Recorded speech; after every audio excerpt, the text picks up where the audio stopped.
నమస్తే, welcome to our channel. YS Vivekananda Reddy హత్య case మరో కీలక మలుపు తిరిగిందని చెప్పవచ్చు. మరి ఈ కేసులో అప్రూవర్గా మారిన దస్తగిరి ఫిర్యాదు మేరకు మరో 4గురిపై కేసు నమోదు చేశారు. ఇకనైనా ఈ కేసు ముందుకు కదులుతుందా తెలుసుకునే ప్రయత్నం చేద్దాం. దీన్ని పూర్తిగా విశ్లేషించడానికి మనతో పాటుగా ఉన్నారు senior political analyst Appasani Rajesh గారు. సార్ నమస్తే. సార్ మనం చూసాము 2019 ఎన్నికల టైంలో ఏదైతే వివేకానంద హత్య కేసు ఉందో ఆ కేసుతోనే జగన్మోహన్ రెడ్డి సీఎం అయ్యారని కూడా మనం చెప్పుకోవచ్చు. మరి ఆ 5 ఏళ్ళు కూడా ఈ కేసు ఎంత నత్తనడక నడిచిందో మనకు తెలుసు. మరి ఇప్పుడు ఎవరైతే అప్రూవర్గా మారారో దస్తగిరి, ఆయన ఇచ్చిన ఫిర్యాదు మేరకు మరో 4గురిపై యాక్షన్ తీసుకోబోతున్నారు. మరి ఇప్పటికైనా ఈ కేసు ముందుకు కదులుతుందా? ఏంటి సార్ మీ విశ్లేషణ ఏంటి సార్? అంటే జగన్మోహన్ రెడ్డి గారి ఆదేశాలు పాటించిన పర్యవసానం ఇంకొక 3 అధికారులు బలయ్యారు ఇవాళ. అంటే ఇప్పుడు మనకు అర్థమవుతున్నది ఏంటి అంటే, రాచపీనుగా ఒంటరిగా పోదు అంటారు.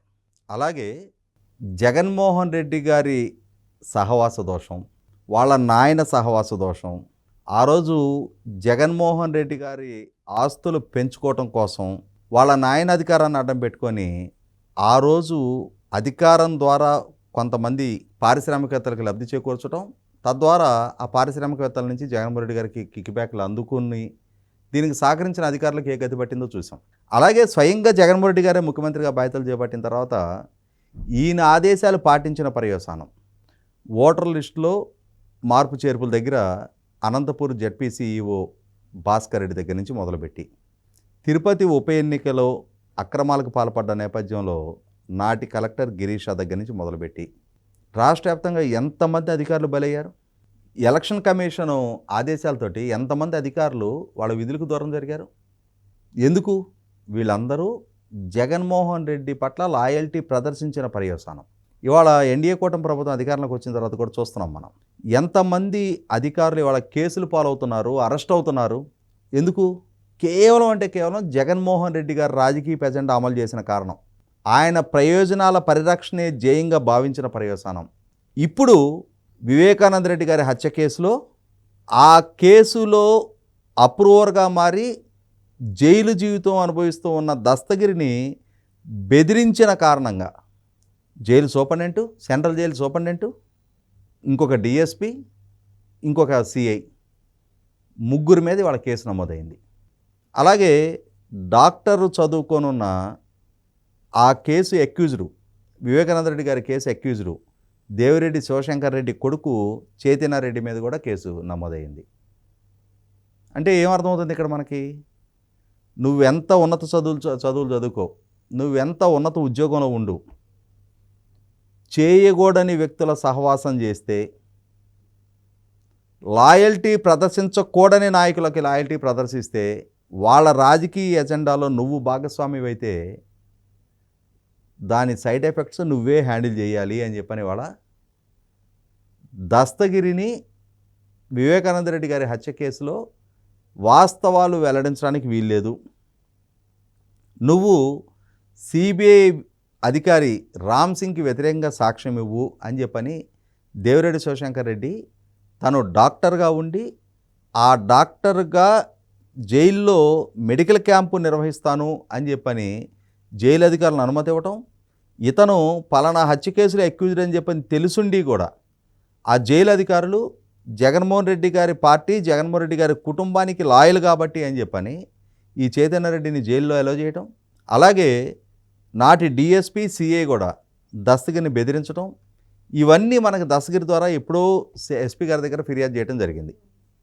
ఇవి కోర్టు దృష్టికి కూడా తీసుకురావడం జరిగింది. ఆఖరికి సుప్రీంకోర్టులో కూడా ఈ అంశం ప్రస్తావించడం జరిగింది. ఇటువంటి సందర్భంలో ఇవాళ Devireddy Chaitanya Reddy, former Kadapa central jail superintendent Prakash, former Jammalamadugu DSP, ఇంకొక ఇన్స్పెక్టర్ ఈశ్వరయ్య, వీళ్ళ 4 మీద ఇవాళ కేసు నమోదు చేశారు. మనం గమనించుకుంటే కేసు విచారణ వేగవంతం అవుతుందా కాదా అనేది చర్చ నడుస్తున్నది వాస్తవం. అయితే ఇక్కడ రాబోయే మార్చి 15వ తారీఖుకి 6 సంవత్సరాల కాలం పూర్తవుతుంది వివేకానంద రెడ్డి గారి హత్య జరిగి. ఇప్పటి వరకు కేసు విచారణ ఒక కొలిక్కి రాకపోవటమే మన వ్యవస్థలకి అవమానకరం. ఒక హై ప్రొఫైల్డ్ పర్సన్, ఒక మాజీ ముఖ్యమంత్రికి స్వయాన తోడబుట్టిన తమ్ముడు, తాను స్వయంగా ఈ రాష్ట్ర మాజీ మంత్రి, మాజీ ఎంపీ, మాజీ ఎమ్మెల్యే, మాజీ ఎమ్మెల్సీ, అటువంటి ఆయన దారుణంగా హత్యకు గురైతే ఆ హత్యకు గురైన కేసు విచారణ 6 సంవత్సరాల తర్వాత కూడా ఇంకా కొలికి రాకపోవడం అని అంటే ఇంకా సామాన్యుడి పరిస్థితి ఏంటి? లేదు, ఇటువంటి హత్యారోపణలు సామాన్యులు వేరే కేసులు ఎదుర్కొంటుంటే ఇంత కాలాతీతం చేయగలుగుతారా? వ్యవస్థలు సహకరిస్తాయా? ఇక్కడ ఈ హత్య కేసు ఆరోపణలు ఎదుర్కొంటున్నది సాక్షాత్తు ఈ రాష్ట్రాన్ని పరిపాలిస్తున్న పాలకులు, గతంలో పరిపాలించిన పాలకులు. కాబట్టే వ్యవస్థలు కూడా వేగవంతంగా విచారణ చేయలేకపోతున్నాయి. విచారణకి సహకరించకుండా ఎదురుదాడి చేస్తూ విచారణాధికారుల్ని బెదిరించే ప్రయత్నం చేస్తూ ఉన్నారు.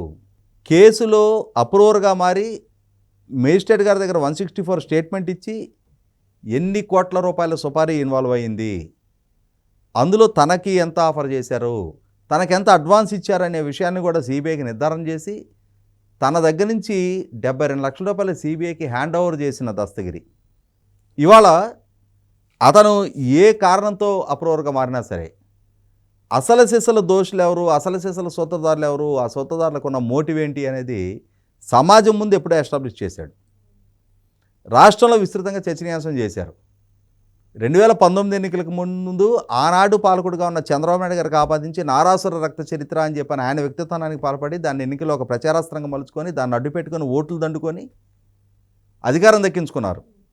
కానీ ఒకసారి తనకు అధికారం వచ్చిన తర్వాత కేసు విచారణ వేగవంతం కాకుండా ఎన్ని ప్రతిబంధకాలు సృష్టించాలో అన్ని ప్రతిబంధకాలు సృష్టించే ప్రయత్నం జగన్మోహన్ రెడ్డి చేశాడు. ఇటువంటి పరిస్థితిలో వివేకానంద రెడ్డి గారి కుమార్తె డాక్టర్ సునీత గారు, అలాగే అప్రూవర్గా మారిన దస్తగిరి చాలా ఫర్మ్గా కేసు విచారణ సక్రమంగా సకాలంలో జరిగి తీరాలి, అసలు సూత్రధారులు వాళ్ళ ముసుగు తొలగించుకొని చట్టం ముందు దోషులుగా నిలబడాలి, వాళ్ళు చేసిన తప్పుకి వాళ్ళు చేసిన నేరానికి తగిన శిక్షకు గురి కావాలి అని చెప్పని వీరిరువురు చేస్తున్న పోరాట నేపథ్యంలో దస్తగిరి గొంతు ఎలా అయినా మూయించాలి అని చెప్పని ఆ కేసులో ప్రధాన ఆరోపణలు ఎదుర్కొంటున్న దేవిరెడ్డి శంకర్రెడ్డి కొడుకు చైతన్యారెడ్డి ఉన్నత విద్యావంతుడు, డాక్టర్ అయ్యుండి కూడా వైద్య వృత్తిని అడ్డం పెట్టుకొని జైల్లోకి ఎంటర్ అయ్యి ఆ జైల్లో ఉన్న దస్తగిరిని జైల్లోనే బెదిరియడం జరిగింది.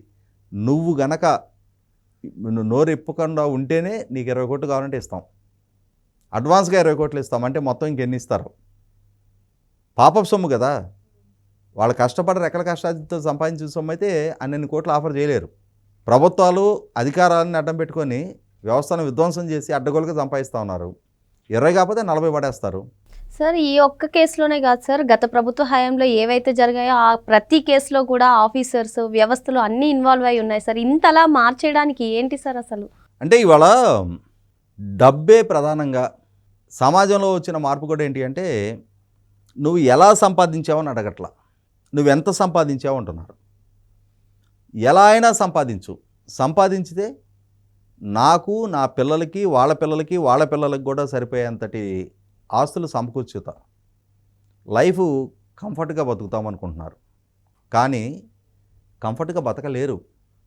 సక్రమమైన సంపాదన, అక్రమ సంపాదన అనేది ప్రపంచానికి కాకుండా వాళ్ళ సొంత గిల్టీనెస్కి, వాళ్ళ సొంత కాన్షియస్నెస్కి తెలియజేస్తుంది.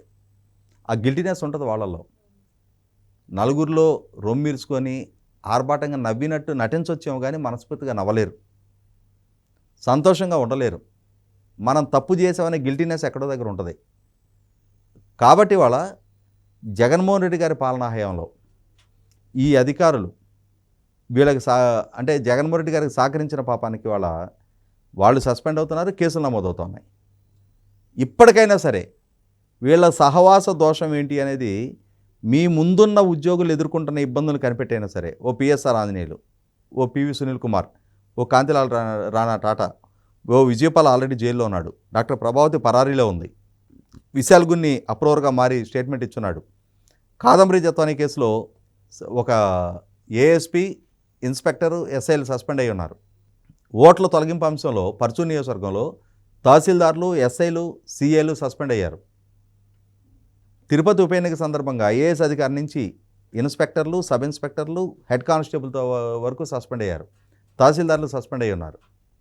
ఇన్ని సంఘటనలు జరుగుతున్నా ఇంకా అధికార వ్యవస్థకి బుద్ధి రాకపోతే ఖచ్చితంగా జగన్మోహన్ రెడ్డి గారు ఈ రాష్ట్రానికి పాలకుడు, ఆయన కళలో ఆనందం చూసే చాలు, మనకు మంచి మంచి పోస్టింగ్లు ఇస్తాడు, మనం ఏ తప్పు చేసి ఏ అడ్డదారులు ఎంత సంపాదించినా కూడా మన అడిగేవాడు ఉండడు అని చెప్పని బరితెగింపు చర్యలకు పాల్పడ్డ అధికారులు కూడా ఇవాళ ఖచ్చితంగా వాళ్ళని నేరస్తులుగా పరిగణించాల్సిందే. వాళ్ళకి ఎదురవుతున్న అనుభవం దృష్టి అయినా సరే మిగిలిన అధికారులకైనా సరే ఒళ్ళు దగ్గర పెట్టుకొని బుద్ధితో పనిచేస్తే వాళ్ళ జీవితాలు గౌరవప్రదంగా ఉంటాయి. లేదు అనంటే ఇలానే కేసులు పాలు కావాలి, ఇలానే శిక్షార్హులు అవుతారు. కనీసం ఇప్పటికైనా పరివర్తన వస్తుందని చెప్పని ఆలోచిద్దాం. ఓకే సార్, మరో అంశంతో మళ్ళీ కలుద్దాం. Thank you sir.